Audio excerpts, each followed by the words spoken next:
you on Facebook, and I don't know if it gets me depressed or very, very happy or hopeful, but it's usually hopeful because you give all the glory back to God every time.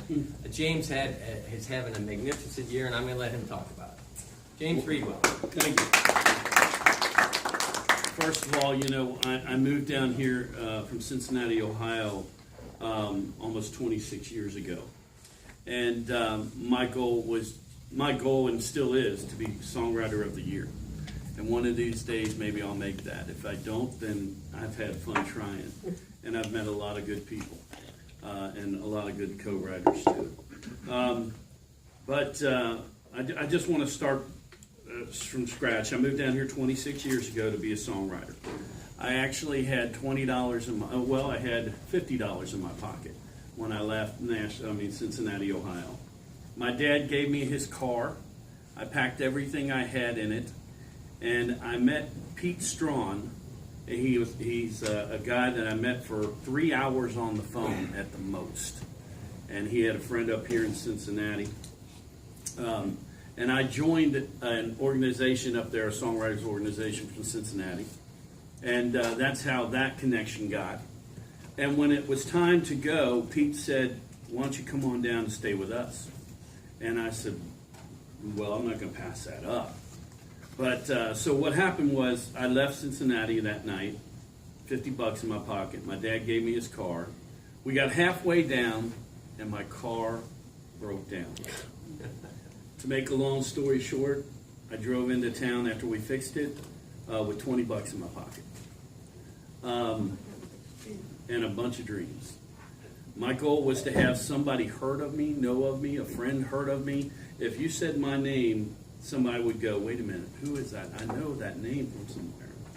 And how I did that was in my 5 months into town, I wrote with 60 people. If you had a sign saying that you would write for food, I'd write with you. That was my goal. How I learned about Nashville before I came was 48 Hours had a thing about the bluebird. And I watched that over and over, and I looked at everybody in that segment, and my main goal was to go play the bluebird.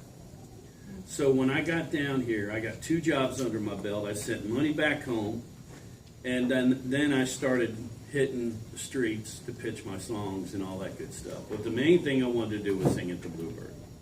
So I went down to the Bluebird, and I knew I couldn't get in there because that line was so long, but nobody told me I couldn't sing outside the Bluebird. So I got on the hood of my car, sat on the hood of my car, and I started playing songs. Now, understand the Bluebird is closed now. It's just a dark night. It's me and my guitar. And out comes this lady, and she listens to my songs, and she says, "Hi, I'm Amy Kirkland." And I said, "Oh, I know who you are, because I watched 48 Hours. That was the owner of the Bluebird." She goes, "I really like your songs. I'd like to see you Wednesday." And my heart just dropped. I'm like, "Yes, ma'am." So I was there early, and I went down to, her office was downstairs, and as I'm going down, I'm seeing all these beautiful pictures, old pictures of all these writers and everything. And we get down to her office, and it's a mess. Her office, it's just everything everywhere. I remember that. And then I remember her telling me, "You've got good songs, but everybody's got good songs. Everybody's got great songs. But don't stop. You got to keep going. You got to network. You got to do the talk before you do the walk." And I'm like, "Yes, ma'am." She said, "You need to get a job." I got 2, I said. She said, "That's good." She said, "You need to start going out to writers' nights." And I said, "Writers' nights, okay." So I started going out to writers' nights. And then I got the idea, well, I just don't want to do writers' nights. I want to be the writers' night. I want them to come to me, and I can network that way. That's when I met you? Yep. And so basically what happened was I started writers' nights. My writers' nights were so successful that I had TNN. Remember TNN News? They came and they listened to my show. I was doing the Days In. I had a show in the front room and a show in the back room. And I also had other shows that week. Well, they came and they sat down. They said, we'd like to do a story on you. And I said, okay, that's cool. So they went back to their people, and they all were excited about it, and we're getting ready to film. They came to my house, and they took so long to film, and basically they cut it down to 30 seconds. You know how that is. Well, before that, they came in and they were talking there. They were really upset, and they sat down and they were like, we have some bad news. And I said, what's that? And they said, well, we got a new producer in and he doesn't like the story. And so, and I said, oh man, that's all right. You guys just eat and everybody enjoy. I got to go up the stage and introduce. So I went up and introduced, and I came back and they said, what did you just say? And I said, well, I introduced. And they go, well, you didn't sound right up there. Oh, I'm dyslexic. And they said, that's the story. So me as a dyslexic, I came to town with a big secret. I'm dyslexic. I'm a songwriter who's dyslexic, and I don't want anybody to know it. And then it went out to like 50 million people. So it was out that I'm dyslexic. So what I did was I did shows I had 7 shows, writers' nights, and what I did is I hired people to do a writers' night for me because I couldn't be there. So anyway, I did that for a long time. Then I did a radio show. My radio, well, first of all, just to let you know, I did the Nashville Palace for 3.5 years for the writers' night. And when you do the Nashville Palace, everybody wants to be a part of that. And I mean, I had so many great writers come in. Well, understand, every time my goal was when writers come in, I get their number and I would say, hey, listen, would you like to write? And they would say, well, let me hear what you're about. And I would do it, and they'd say, yeah, let's get together. So, and so that opened up a lot of doors to write with a lot of people. Yes, ma'am. So you were hosting the writers' Yes. nights? Yeah, I Yeah. just wanted to Paying understand people that. to host the other ones. Yes. Oh, I see. It's gotta be illegal. Right. You don't look like Yeah. James. You're a good looking man. Where's James? It won't leave this room. So, yeah. Right. Yes, it will. So, anyway, what was I talking about? Oh, I'm sorry. I forgot. Hosting the Nashville Palace. Yeah, I was Yeah. hosting the Nashville Palace, and we had a lot of people. And then artists wanted to start joining in. And so that opened doors to write with artists. But I got to tell you, when my first time I went into some place to pitch my songs, the doors were slammed in my face. And I knew that was going to happen. And I wanted that to happen. Because when the door slams in your face, one will open. Well, I kept on going, and the first person that heard my song was Cheryl Blackman. Cheryl Blackman is a big producer, not producer, publisher. He's worked with everybody. He's got cuts with everybody. He heard my songs, and he gave me a chance to come back. And I'll always remember that. And so that was my first time pitching songs. Then I had a guy, his name is Jody Harris, and he was the bass player for this artist that I'm going to tell you. And we were writing down at 8 Cuff Rose.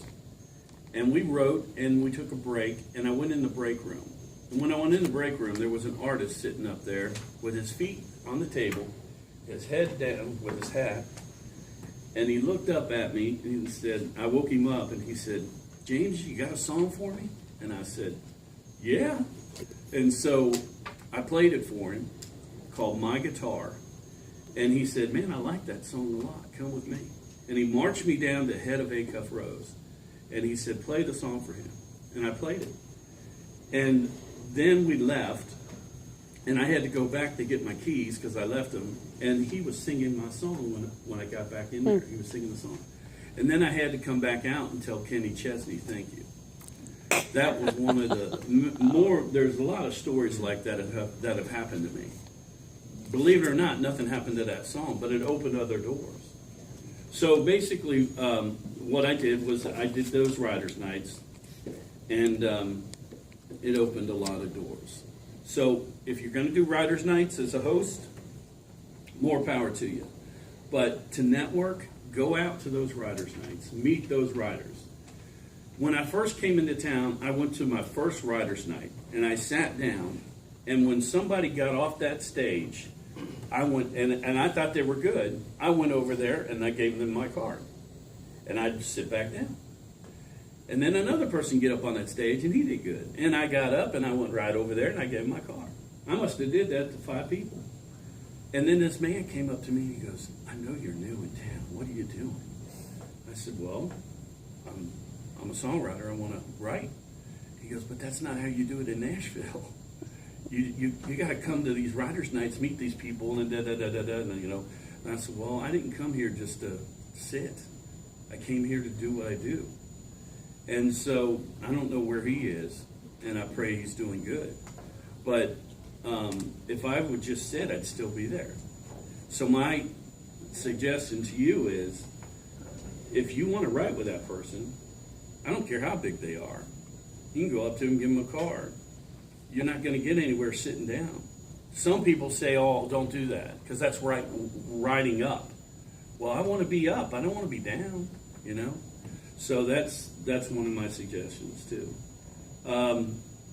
So anyway, the other thing I wanted to tell you is, I got signed my first writing deal.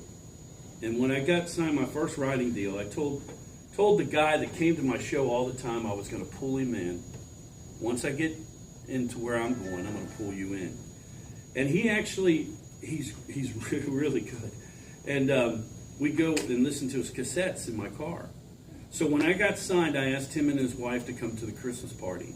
And I went into my publishers and I said, listen, don't make me get on my knees and beg you to sign this guy. And they signed him.